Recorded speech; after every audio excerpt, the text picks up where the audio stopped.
اعوذ باللہ من الشیطان الرجیم بسم اللہ الرحمن الرحیم رب اشرح لی صدری ویسر لی امری واحلل عقدۃ من لسانی یفقہوا قولی رب زدنی علما رب زدنی علما رب زدنی علما۔ السلام علیکم ورحمۃ اللہ وبرکاتہ۔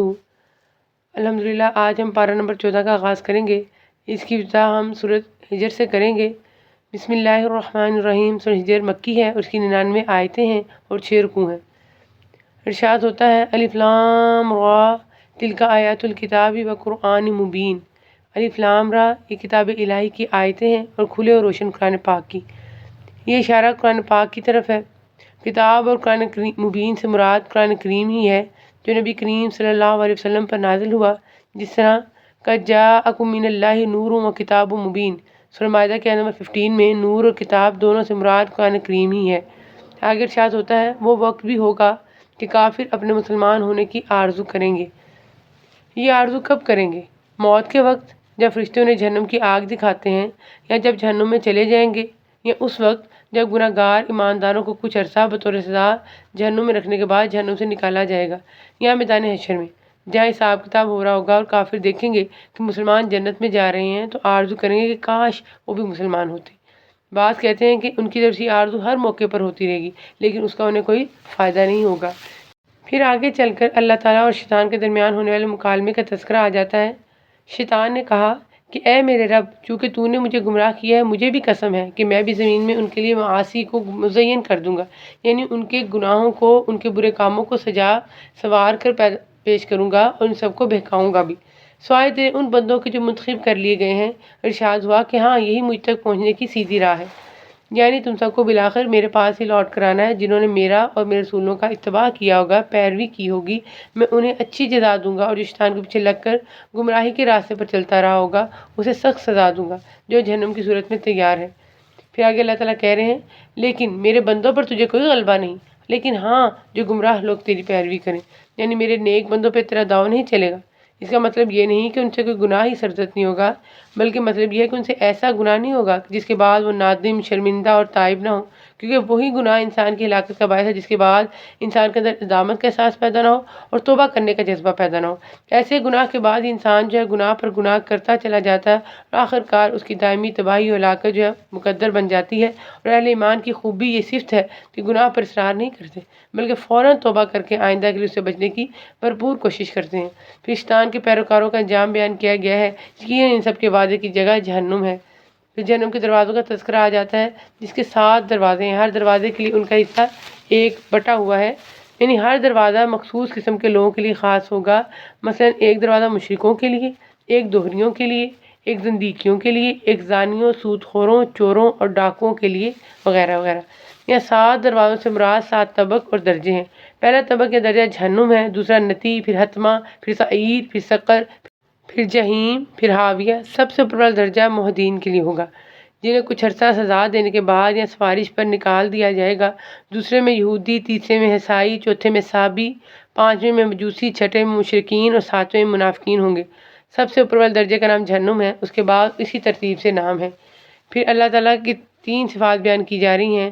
میرے بندوں کو خبر دے دو کہ انی انا الغفور الرحیم، کہ میں بہت ہی بخشنے والا اور بڑا ہی مہربان ہوں۔ اور پھر ساتھ ہی بیان کیا کہ صرف اللہ تعالیٰ کی رحمت کو نہ دیکھو بلکہ اللہ تعالیٰ کے عذاب کو بھی یاد رکھو، جیسے ارشاد ہوتا ہے کہ ساتھ ہی میرے عذاب بھی نہایت دردناک ہے۔ پھر حضرت ابراہیم علیہ السلام کو حضرت اسحاق علیہ السلام کی خوشخبری دی جاتی ہے جس پر وہ تعجب اور حیرت کا اظہار کرتے ہیں۔ کہا کیا اس بڑھاپے کے آ جانے کے بعد تم مجھے خوشخبری دیتے ہو؟ یہ خوشخبری تم کیسے دے رہے ہو؟ انہوں نے کہا ہم آپ کو بالکل سچی خوشخبری سناتے ہیں، آپ مایوس لوگوں میں شامل نہ ہوں۔ کہنے لگے کہ اولاد کے ہونے پر میں جو تعجب و حیرت کا اظہار کر رہا ہوں تو صرف اپنے بڑھاپے کی وجہ سے کر رہا ہوں، یہ بات نہیں کہ میں اپنے رب کی رحمت سے نا امید ہوں۔ رب کی رحمت سے نا امید تو گمراہ لوگ ہی ہوتے ہیں۔ پھر مختلف قوموں کا تذکرہ آ جاتا ہے جن میں قوم لوط، اصحاب الایکہ، اصحاب الحجر شامل ہیں۔ ان سب نے اللہ تعالیٰ کی سرکشی کو، اللہ تعالیٰ کی نافرمانی کو اپنا وتیرہ بنا لیا تھا اور بڑی ڈٹائی اور بد اخلاقی کا مظاہرہ کرتے ہوئے کہتے تھے کہ ہم تو بڑے طاقت والے ہیں، اپنی زندگی میں بڑے ویل سیٹل ہیں، تو ہم کس طرح اللہ تعالیٰ کے عذاب کا شکار ہو سکتے ہیں۔ اسی طرح یہ اپنی بدمستی اور گمراہی میں اتنے مگن تھے کہ اللہ تعالیٰ نے ان پر اپنا عذاب جو ہے پھر نازل کر دیا۔ آگے اللہ تعالیٰ ارشاد فرما رہے ہیں مشرکین آپ کو ساحر، مجنون، کاہن وغیرہ کہتے ہیں جس سے بشری جبلت کی وجہ سے آپ کبیدہ خاطر ہوتے ہیں۔ اللہ تعالیٰ نے تسلی دیتے فرمایا کہ آپ حمد و ثنا کریں، نماز پڑھیں اور اپنے رب کی عبادت کریں، اس سے آپ کو قلبی سکون بھی ملے گا اور اللہ کی مدد بھی حاصل ہوگی۔ پھر دوسرے ربع کے آغاز کے ساتھ ہی سورہ نحل کا آغاز ہو جاتا ہے۔ بسم اللہ الرحمن الرحیم، یہ مکی صورت ہے، اس کی 128 آیتیں اور 16 رکوع ہیں۔ ابتدا میں اللہ تعالیٰ آسمان اور زمین کی پیدائش کا مقصد بیان کر رہے ہیں کہ کیا اس کا پیدائش کرنے کا پرپس کیا ہے، مقصد کیا ہے۔ اللہ تعالیٰ کہہ رہے ہیں کہ اسی نے آسمانوں اور زمین کو حق کے ساتھ پیدا کیا، یعنی محض تماشے اور کھیل کود کے طور پر پیدا نہیں کیا، بلکہ ایک مقصد پیش نظر ہے اور وہ ہے جزا و سزا۔ پھر اللہ تعالیٰ ارشاد فرما رہے ہیں اسی نے انسان کو نطفے سے پیدا کیا، پھر وہ سری جھگڑالو بن بیٹھا، یعنی اسے مختلف ادوار سے گزار کر ایک مکمل صورت دی جاتی ہے۔ پھر اس میں اللہ تعالیٰ روح پھونکتا ہے اور اسے دنیا میں لاتا ہے جس میں وہ زندگی گزارتا ہے، لیکن جب اسے شعور آتا ہے، عقل آتی ہے، تو اسی رب کے معاملے میں جھگڑتا ہے، اس کا انکار کرتا ہے یا اس کے ساتھ شریک ٹھہراتا ہے۔ یعنی اللہ تعالیٰ نے انسان کو سب سے پہلے اس کی اپنی پرسنالٹی، اپنی ذات، اپنی حیثیت کی طرف توجہ دلائی ہے۔ پھر اللہ تعالیٰ نے ان تمام اشیاء کا تذکرہ کیا ہے جو انسانی بقا کے لیے ضروری ہیں، یعنی اسی انسان کے ساتھ دوسرے انسان کا ذکر کر رہے ہیں کہ چوپائے، اونٹ، گائے اور بکریاں بھی اسی نے پیدا کیے جن کے بالوں اور اون سے تم گرم کپڑے تیار کر کے گرمی حاصل کرتے ہو، اور اسی طرح ان سے دیگر فوائد بھی حاصل کرتے ہو۔ وہی تمہارے فائدے کے لیے آسمان سے پانی برساتا ہے جسے تم پیتے بھی ہو، اور اسی سے اگے ہوئے درختوں کو تم اپنے جانوروں کو چراتے ہو۔ اسی سے وہ تمہارے لیے کھیتی اور زیتون اور کھجور، انگور، ہر قسم کے پھل اگاتا ہے۔ بے شک ان لوگوں کے لیے تو اس میں بڑی نشانی ہے جو غور و فکر کرتے ہیں۔ اسی نے رات، دن اور سورج چاند کو تمہارے لیے تابع کر دیا ہے، ستارے بھی اسی کے حکم کے ماتحت ہیں۔ یقیناً اس میں عقل مند لوگوں کے لیے کئی ایک نشانیاں موجود ہیں، یعنی کس طرح رات اور دن چھوٹے بڑے ہوتے ہیں، چاند اور سورج کس طرح اپنی منزلوں کی طرف رواں دواں رہتے ہیں، ان میں کبھی فرق واقع نہیں ہوتا، ستارے کس طرح آسمان کی زینت اور رات کے اندھیروں میں بھٹکے ہوئے مسافروں کے لیے دلیل راہ ہیں، یہ سب اللہ تعالیٰ کی قدرت کاملہ اور سلطنت عظیمیہ پر دلالت کرتے ہیں۔ اور بھی بہت سی چیزیں طرح طرح کے رنگ روپ کی اس نے تمہارے لیے زمین پر پھیلا رکھی ہیں، بے شک نصیحت کرنے والوں کے لیے اس میں بڑی بھاری نشانی ہے۔ یعنی زمین میں اللہ تعالیٰ نے جو معدنیات، نباتات، جمادات اور حیوانات ان کے منافع اور خواص پیدا کیے ہیں، ان میں بھی نصیحت حاصل کرنے والوں کے لیے نشانیاں ہیں۔ پھر اس میں سمندر کی طلاء و خیز موجوں کو انسان کے تابع کر دینے کے بیان کے ساتھ اس کے 3 فوائد کا بھی ذکر کیا گیا ہے۔ ایک یہ کہ تم اس سے مچھلی کی شکل میں تازہ گوشت کھاتے ہو، دوسرے اس سے تم موتی، سیپیاں اور جوہر نکالتے ہو جن سے تم زیور بناتے ہو، تیسرے اس میں تم کو کشتیاں اور جہاز چلاتے ہو جن کے ذریعے سے تم ایک ملک سے دوسرے ملک میں جاتے ہو، تجارتی سامان بھی لاتے لے جاتے ہو، جس سے تمہیں اللہ کا فضل حاصل ہوتا ہے جس پر تمہیں اللہ کا شکر گزار ہونا چاہیے۔ پھر پہاڑوں کا فائدہ بیان کیا جا رہا ہے اور اللہ کے ایک احسان عظیم بھی، کیونکہ اگر زمین ہلتی رہتی تو اس میں سکونت ممکن ہی نہ رہتی۔ اسی کا اندازہ ان زلزلوں سے کیا جا سکتا ہے جو چند سیکنڈز اور لمحوں کے لیے آتے ہیں، لیکن کس طرح وہ بڑی بڑی مضبوط عمارتوں کو، پیوند زمین اور شہروں کو کھنڈروں میں تبدیل کر دیتے ہیں۔ پھر آگے کہا جا رہا ہے کہ نہروں کا سلسلہ بھی عجیب ہے، کہاں سے وہ شروع ہوتی ہیں اور کہاں کہاں دائیں بائیں، شمال جنوب، مشرق و مغرب ہر جہت کو سیراب کرتی ہیں۔ اسی طرح راستے بنائے جن کے ذریعے سے تم منزل مقصود پر پہنچتے ہو۔ پھر اللہ تعالیٰ کی سب نعمتوں کا تذکرہ کرنے کے بعد ایک سوال کیا جا رہا ہے، تو کیا وہ جو پیدا کرتا ہے اس جیسا ہے جو پیدا نہیں کر سکتا؟ کیا تم بالکل نہیں سوچتے؟ ان تمام نعمتوں سے توحید کی اہمیت کو اجاگر فرمایا کہ اللہ تعالیٰ تو ان تمام چیزوں کا خالق ہے، لیکن اس کو چھوڑ کر جن کی تم عبادت کرتے ہو انہوں نے بھی کچھ پیدا کیا ہے؟ نہیں، بلکہ وہ تو خود اللہ کی مخلوق ہیں۔ پھر بھلا خالق اور مخلوق کس طرح برابر ہو سکتے ہیں جبکہ تم نے انہیں معبود بنا کر اللہ کا برابر ٹھہرا رکھا ہے؟ کیا تم ذرا بھی نہیں سوچتے؟ پھر ایک بہت ہی پیاری آیت آ جاتی ہے کہ وَعَلَى اللَّهِ قَصْدُ السَّبِيلِ، اور اللہ پر سیدھی راہ کا بتا دینا ہے، یعنی اس کے ایک دوسرے معنی ہے، اور اللہ ہی پر ہے سیدھی راہ، یعنی اس کا بیان کرنا، چنانچہ اس نے اسے بیان فرما دیا، ہدایت اور دلالت دونوں کو کلیئر کر دیا، واضح کر دیا۔ اس لیے آگے فرمایا کہ بعض راہیں ٹیڑھی ہیں، یعنی گمراہی کی ہیں، اور اگر وہ چاہتا تو تم سب کو رائے راست پر لگا دیتا، لیکن اس میں چونکہ جبر ہوتا، انسان کی آزمائش نہ ہوتی، اس لیے اللہ نے اپنی مشیت سے سب کو مجبور نہیں کیا، بلکہ دونوں راستوں کی نشاندہی کر کے انسان کو ارادہ و اختیار کی آزادی دی ہے۔ فار ایگزامپل، اللہ تعالیٰ نے ہمارے لیے ہدایت اور رہنمائی کا راستہ جو ہے چوز کیا اور ہماری ریلیشن جو ہے قرآن پاک کے ساتھ مضبوط کر دیا کہ آج ہم اس دورہ قرآن کا حصہ بنے ہوئے ہیں اور قرآن پاک کو سنتے ہیں، کیونکہ اللہ تعالیٰ نے یہ ذمہ لیا ہے کہ ہماری ہدایت کی طرف رہنمائی کی جائے۔ اس لیے بھی ہو سکتا ہے کہ اللہ تعالیٰ نے ہمارے اندر کوئی ہدایت کی طلب محسوس کی ہو، پھر آگے چل کر دو مختلف کیٹیگری سے تعلق رکھنے والے لوگوں کا طرز زندگی اور انجام کو بیان کیا گیا ہے کہ مشرک ظالموں کی موت کے وقت کی کیفیت بیان کی جا رہی ہے۔ جب فرشتے ان کی روحیں قبض کرتے ہیں تو وہ صلح کی بات ڈالتے ہیں، یعنی سماع و اطاعت اور عاجزی کا مظاہرہ کرتے ہوئے کہتے ہیں ہم تو برائی نہیں کرتے تھے۔ جس طرح میدان حشر میں اللہ کے روبرو بھی جھوٹی قسمیں کھائیں گے اور کہیں گے اللہ کی قسم ہم مشرک نہیں تھے۔ دوسرے مقام فرمایا جس دن اللہ تعالیٰ ان سب کو اٹھا کر اپنے پاس جمع کرے گا تو اللہ کے سامنے بھی اسی طرح جھوٹی قسمیں کھائیں گے کہ جس طرح تمہارے سامنے قسمیں کھاتے ہیں۔ فرشتے جواب دیں گے کہ کیوں نہیں، یعنی تم جھوٹ بولتے ہو، تمہاری تو ساری عمر ہی برائیوں میں گزری ہے اور اللہ کے پاس تمہارے سارے عملوں کا ریکارڈ محفوظ ہے، تمہارے سے انکار سے اب کیا بنے گا۔ امام ابن کثیر فرماتے ہیں کہ ان کی موت کے فوراً بعد ان کی روحیں جو ہے جہنم میں چلی جاتی ہیں، ان کے جسم جو ہے قبر میں رہتے ہیں، جہاں اللہ تعالیٰ اپنی قدرت کاملہ سے جسم و روح میں بعد کے باوجود ان میں ایک گونا تعلق پیدا کر کے ان کو عذاب دیتا ہے اور صبح شام جو ہے ان پر آگ پیش کی جاتی ہے۔ پھر جب قیامت برپا ہوگی تو ان کی روحیں ان کے جسموں میں لوٹ آئیں گی اور ہمیشہ کے لیے جہنم میں داخل کر دیے جائیں گے۔ پھر اگلی آیات میں ظالم مشرکوں کے مقابلے میں اہل ایمان و تقویٰ کا کردار، ان کا حسن انجام بیان فرمایا گیا ہے کہ ہمیشگی والی باغات جہاں وہ جائیں گے، جن کے نیچے نہریں بہہ رہی ہوں گی، جو کچھ یہ طلب کریں گے وہاں ان کے لیے موجود ہوگا۔ پرہیزگاروں کو اللہ تعالیٰ اسی طرح بدلے عطا فرماتا ہے۔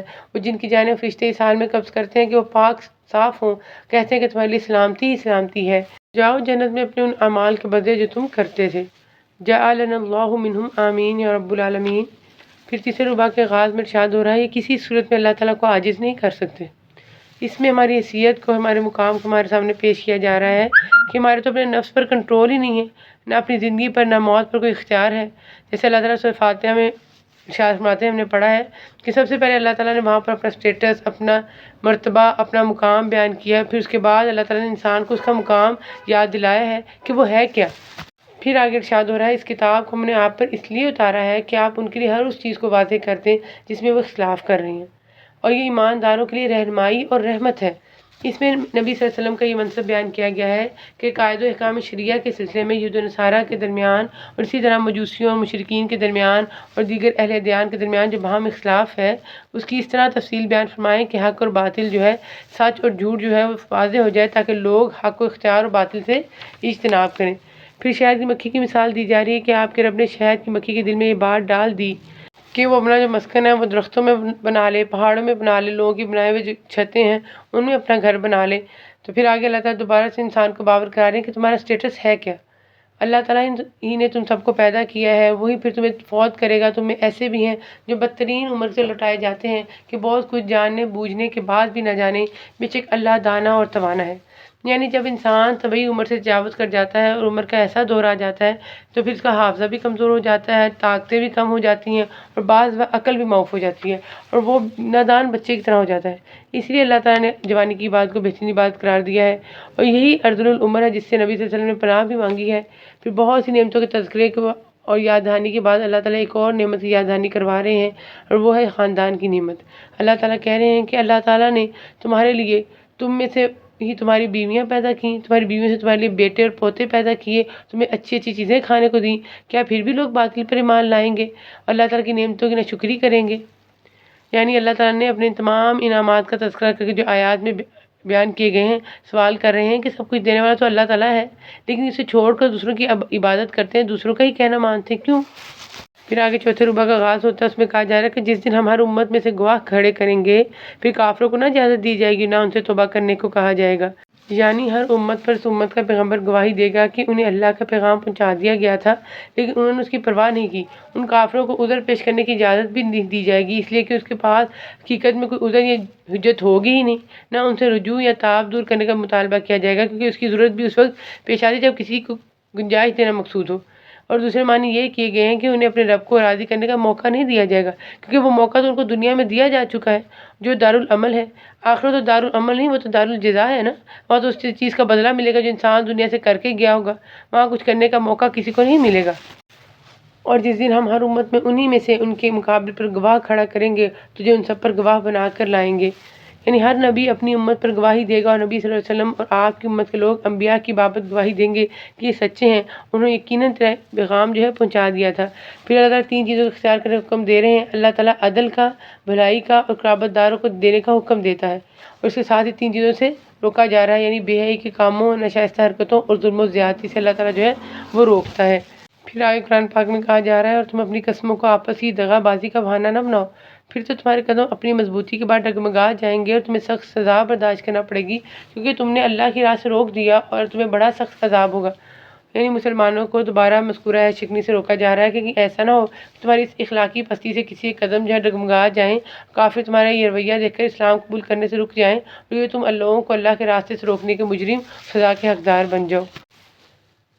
پھر اس نے اللہ تعالیٰ کی نعمتوں کا کفر کیا تو اللہ تعالیٰ نے بھوک اور ڈر کا مزہ جو ہے اسے چکھایا، جو بدلہ تھا ان کی کرتوتوں کا۔ یعنی کفران نعمت کی صورت میں بھوک اور ڈر جو ہے وہ مقدر بن جاتے ہیں۔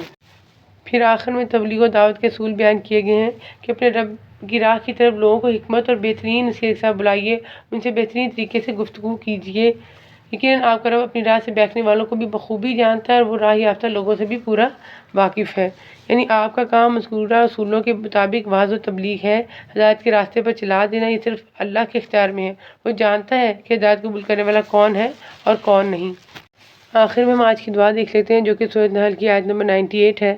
اللہ تعالیٰ سے دعا ہے کہ اللہ تعالیٰ ہمیں حاسدین اور شیاطین کے شر سے محفوظ رکھے، آمین یا رب العالمین۔ وآخر دعوانا ان الحمد للہ رب العالمین۔